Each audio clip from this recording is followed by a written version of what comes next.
प्रचंड है, बल है बलवान है, क्रांति का संकल्प है, विकास में विश्वास है, नीतियों की राजनीति है, विचारों पर प्रहार है, वर्तमान है, इतिहास है, विपक्ष की हुंकार है, वादों पर विवाद है, चुनौतियों का अंबार है, राष्ट्र की है ये पुकार, अब की बार किसकी सरकार। नमस्कार दोस्तों, लाइव जनादेश में आपका स्वागत है। मैं देवेंद्र चौहान। विधानसभा बागपत विधानसभा में हम घूम रहे हैं और लगातार यहाँ के लोगों से राय जान रहे हैं, क्योंकि गांव-गांव गली-गली जो इस वक्त का जो चुनाव है प्रथम चरण का चल रहा है और पश्चिमी उत्तर प्रदेश में सब सियासी ताकतें तमाम तरीके की लग रही हैं और बीजेपी का कितना प्रभाव है या गठबंधन कितना मजबूत है, उस चीज़ को जानने के लिए हम लगातार लोगों से मिल रहे हैं और गांव-गांव जा रहे हैं। इस वक्त हम पहुंचे हैं बसी गांव में, जहां अपने आप में जाट लैंड बोली जाती है और तमाम यहाँ बिरादरी के 36 बिरादरी के भी लोग यहाँ मौजूद हैं और कुछ लोग मौजूद मुझे दिखाई दे। इनसे मैंने बात करने का प्रयास करूँगा कि आखिर इस गाँव में जो स्थिति है वो किसकी है। सबसे पहले आपसे पूछना चाहूँगा कि गाँव के क्या रुझान हैं और अब की बार क्या समझ रहे हैं आप? रुझान तो जी योगेश धामा के पक्ष में है सब कुछ। अच्छा। और पहले तो भी कम से कम 20 साल हो गए, 25 साल हो गए और छोटा बच्चा बढ़ेगा योगेश धामा ही धामा जी। हाँ तो बीजेपी 4000 वोट है, कम से कम 3500 3600 3700 वोट धामा जी को मिलती है पहले से ही। मतलब ये गांव अगर आप देखें तो क्या रुझान है आपके हिसाब से? देखिए हमारे हिसाब से हैं यहाँ 80-20। अच्छा। 80% वोट जो हैं वो योगेश जी को जाएंगे और 20% वोट वो किसी भी अन्य पार्टी को जा सकते। अच्छा। इसके अलावा योगेश लगभग आपके गांव में इसमें कितने बिरादरी हैं, कितने लोगों की बिरादरी है और ज़्यादातर कौन यहाँ? 70% जाट है जी यहाँ। अच्छा। और इसमें 20% जो है वे लोकदल के साथ हैं और 50% जो है इसके भाजपा के साथ है। ऐसा क्यों, भाजपा के साथ क्यों है? इसलिए कि योगेश के काम बहुत अच्छे हैं यहाँ, सब योगेश के फ्रेंड हैं यहाँ, दिल से चाहते हैं योगेश को। एक सच्चा ईमानदार नेता है योगेश। आप क्या कहोगे? मैं ये कहूँगा कि बीजेपी लाओ और तालिबान से छुटकारा पाओ। अच्छा। अगर बीजेपी नहीं आएगी तो यहाँ तालिबान बन जाएगा, हम कहाँ जाएंगे भाग के यहाँ से। ऐसा कैसे तालिबान बन जाएगा? मुसलमानों को राज आ जाएगा यहाँ पे। अच्छा। सरकार इनकी होगी, जैसा करेंगे। क्योंकि जो आरएलडी पार्टी है वो तो जाटों की पार्टी बताई जाती है। चौधरी अजय सिंह, चरण सिंह बड़े नाम रहे हैं, अब जयंत खुद आ रहे हैं। जाटों की पार्टी होती तो बीजेपी में लिया करते ये, उसमें सपा में भी लेना करते ये। अच्छा। ऐसा क्यों, क्या कहोगे बाबा? ये बात सच है कि जिस तरीके से कह रहे कि वो बीजेपी में अगर विलय करते तो ठीक रहती पार्टी? हाँ, अब तक जो उसके कारनामे है ना अखिलेश के, अखिलेश को तो इनका मुख्यमंत्री बना दो, उधर पंजाब में सिद्धू को बना दो और राहुल को प्रधानमंत्री बना दो। 24 घंटे में IAS और तालिबान अपने आप आ जाएंगे। अच्छा। बुलाने भी ना पड़े। अच्छा। ये तो बिल्कुल बहुत ही स्वार्थी नेता हैं और इन्हें तो किसी भी तरह वोट चाहिए, चाहे देश का भला हो या देश का नुकसान हो। ऐसे आदमी के साथ जाकर उसने अपनी इमेज घटाई जयंत ने। क्या कहोगे बाबा, आपके क्षेत्र का क्या रुझान लग रहा है? हेलो, यू रुझान लग रहा 70-75 साल हो रही है देश का आज़ाद हुए के। यहाँ पश्चिमी उत्तर प्रदेश में ना हुआ कुछ भी। जब से योगी सरकार आई जब हुआ, जब से योगेश आया, योगेश ने बागपत जिला जना दिया। घर घर काम सारे बढ़िया, मिलना चिलना। और बाबा आपके गांव में क्या विकास आपने देखे हैं? हमारे गांव में खेकड़े जाने का रहा ना था, ना महरम पर जाने का था, ना पाबले। और योगेश ने तो चारू ढब का कोई 6-7 सड़क बना दी। अच्छा। 6-7 सड़क बना दी, कहीं जाओ गांव से गांव मिला दिए। अच्छा। हाँ, रात दिन कुमाई में लग रहा, घुमाई में एक पैसा नहीं चाहता, निरपक्ष वो है योगेश धामा। अच्छा, मुझे जैसे हम आ रहे थे रास्ते में हमें कुछ लोग मिले, उन्होंने कहा कि यहाँ ऐसे रास्ते हैं, यहाँ दिन में लूट हो जाया करती थी, आज क्या स्थिति है? नहीं, लवे के बिना कोई बहू बेटी। अब कुछ नहीं होता यहाँ, अब कुछ नहीं होता। पहले साइकिल और मोटरसाइकिल खुशा करती थी खूब दबा के। अच्छा। चक्कू मार देख रहे थे। हाँ, रात के 12-1 बजे किसी टाइम जाओ पैदल, मतलब तो कहीं तक कहीं कुछ नहीं है। योगेश है, सब कुछ है। जो और भी कोई नेता आगे नहीं, ना सोलिया क्षेत्र का, इस जिले का जो धामाजी बगाला हो गया, कोई भी लोकसभा का जिला पंचायत अध्यक्ष बन रहा है, 6-7 महीने हो गए। एक ईंट का रोड़ा अच्छा कुछ भी हो, चाहे वो 5 साल रह जाओ। और जब धामाजी थे नहीं, यहाँ रात को किसी ने फोन कर दिया, धामाजी खड़ौंचा टूट गया, रात को इंटरलॉक आ गई, सारा इंटरलॉक। यानी युवक हैं, लोग हैं, वो इस बात कह रहे हैं। बाबा क्या समझते हैं? भाई ये गुंडागर्दी तो ये खत्म हुई इसके आए पे, योगेश के भाजपा के आए पे। पहले तो सारे के यहाँ मोटरसाइकिल और वो अखिलेश के राज में तो सारे का गुंडागर्दी थी। यहाँ से चली गई थी गाड़ी। क्या कहोगे बाबा? गांव से गांव जोड़ दिए, महरमपुर से बसी, पाबले तक बसी, खेखड़ा था बसी, सुनहरा था बसी, यहाँ से बसी। और योगेश कितना काम इस गांव में किसी ने नहीं करा, क्षेत्र में करा, पूरे क्षेत्र में करा। और जो है 75 साल होने का, अरे हमारा जो पूरा बागपत क्षेत्र है सब कुछ पिछाड़ दिया उसने, इसने अजीत ने। अच्छा हाँ, और जब से यहाँ योगेश आया, अभी जो है ये जो हमारा ग्राउंड बना, हमारे कुछ प्रधान जी ने, कुछ गवर्नर योगेश धामन है। अब हमें जो है 15 लाख रुपए मंजूर करे योगेश धामन है हमारे लिए, इस ग्राउंड के लिए। जो ये ग्राउंड है इसमें बालिकाएं खेलती हैं, यहाँ लड़की खेलती हैं। और योगेश की तरह काम किसी ने नहीं करा जब से योगेश आया। और भाजपा ने तो उन्नति कर दी, किसान जना दिए भाजपा ने।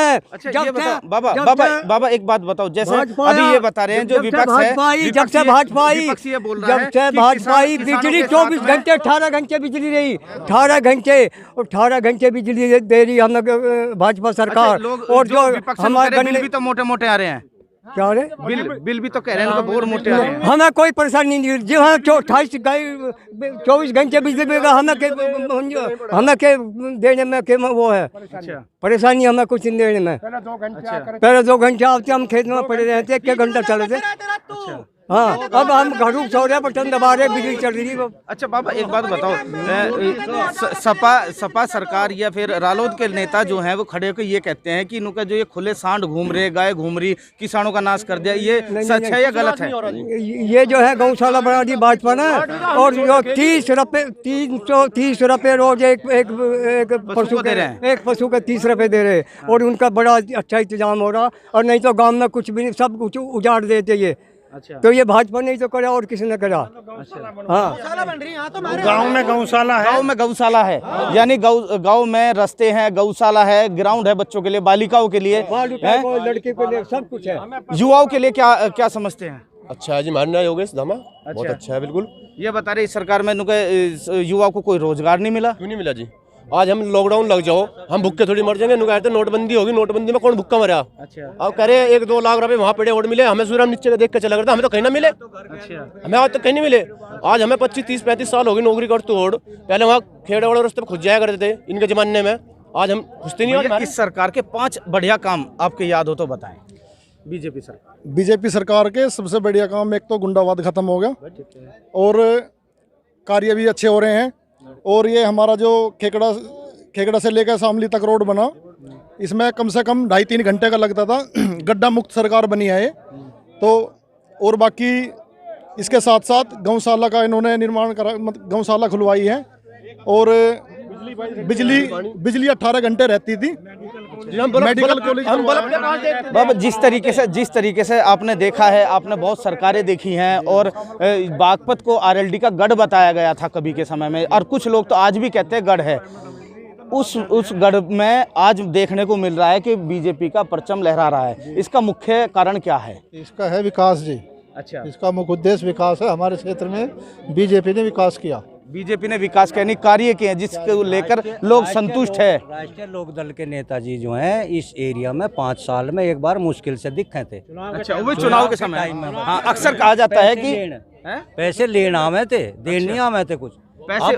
आपसे पैसे वो क्यों लेते थे? यूँ लेते, चंदे के रूप में लेते, भाई चुनाव लड़ना हमें तो उन्हें चुनाव में। उस पैसे का वे क्या करे? चुनाव लड़ना तो भाई, चुनाव तो वो लड़ रहे हैं, आप लड़ा, वो क्या करें थे वो जाने, नहीं तो इतनी सीट क्या करे भैया? अपनी संपत्ति जमा कर रहे थे वे, अपनी संपत्ति यानी बढ़ाने का काम, मतलब लोगों को देने से गए और लेने का काम। हाँ जी, 5 साल ये आरएलडी वाले। अच्छा, अजीत सिंह ने कराया काम, जयंत चौधरी ने कराया काम। अब जमाने में फिल्म सिटी जो नोएडा हमारे क्षेत्र में बनना था, वो क्यों नहीं बना? नहीं तो अजीत कहने लगा कि यहाँ तो गोबर भी जो गाड़ी में घूमते जी।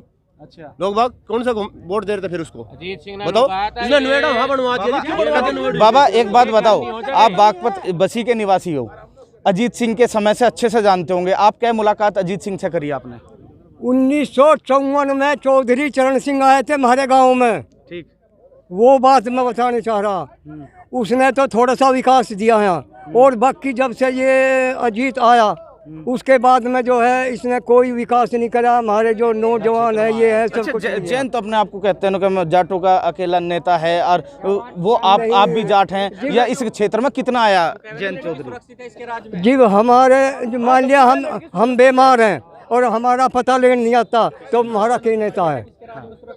जब हम सुरक्षित नहीं है, जब हम सुरक्षित नहीं है तब हमारा पता लेने नहीं आता, फिर के जो हमारा पता लेने आ रहा, जो हमें कुछ दे रहा, हम तो उसी की वोट देंगे। योगेश हमारा नेता है, योगेश की वोट। योगेश और खास बात है बीजेपी में, वो कभी किसी से भेदभाव नहीं करती।